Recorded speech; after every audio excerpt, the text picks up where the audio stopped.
Miraj railway station परिसरात गांजा दारूच्या नशेत दादागिरी, प्रवाशाकडून पार्किंगच्या नावाखाली जबरदस्तीने वसुली, रिपब्लिकन सेनेने दिला आंदोलनाचा इशारा। स्टेशन परिसरात रात्रीच्या वेळेस नशेत फिरणाऱ्या युवकाकडून प्रवाशांना धमक्या, त्रास देणे, पार्किंगच्या नावाखाली वसुली सुरू करण्याचा प्रकार समोर आला आहे। 10 ते 12 जणांची टोळी पावती न देता अवैधरित्या पैसे उकळत असल्याने रिपब्लिकन सेना आक्रमक झाली आहे।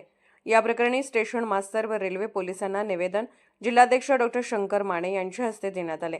यावेळी संतोष वानखडे, रेश्मा वानखडे, सिद्धनाथ माने, सुनील खोत, सलीम अत्तार, अमोल वाघमारे आदी उपस्थित होते। इथल्या लोकांच्या अंगावर जातात, मारहाण करतात, त्याच्यावर नियंत्रण तुमचं पाहिजे की नाही पाहिजे? आरपीएफ आणि जीआरपीला 8 लोक 10 लोक जर एका माणसाच्या अंगावर पडायला लागली तर दारू पिऊन ड्रग्स गांजा ओढवून जर करायला लागले तर काय कसला प्रकार घडले? लेटर मी जीआरपी आणि आरपीएफला तुम्ही आणि त्याच्यावर कारवाई करा, नाही तर आम्हाला न इलाजात तुमच्या ह्याच्यावर आंदोलन करावं लागेल।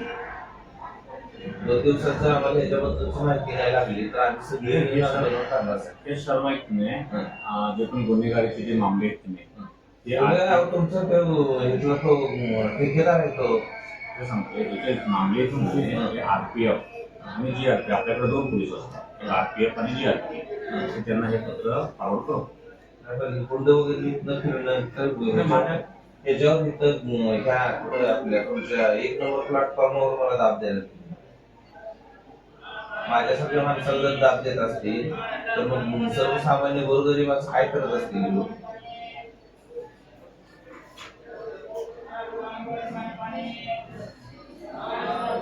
आठ 10 जण जाऊन वसुली करायची असते।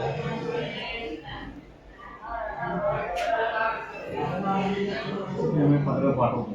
मला सांगा, एखाद्या जर समजा काही आपण जर पावती मागत असेल, पावती दिली पाहिजे का नाही? त्यांनी गाडी लावली, पैसे घेतले, पावती दिली पाहिजे ना? पावती दिली नाही तर बाबा तुला आम्ही पैसे देत नाही म्हणल्यानंतर पावती ही दिलीच पाहिजे। दिली नाही ना त्याला पावती, आम्ही पैसे पण आल्या तर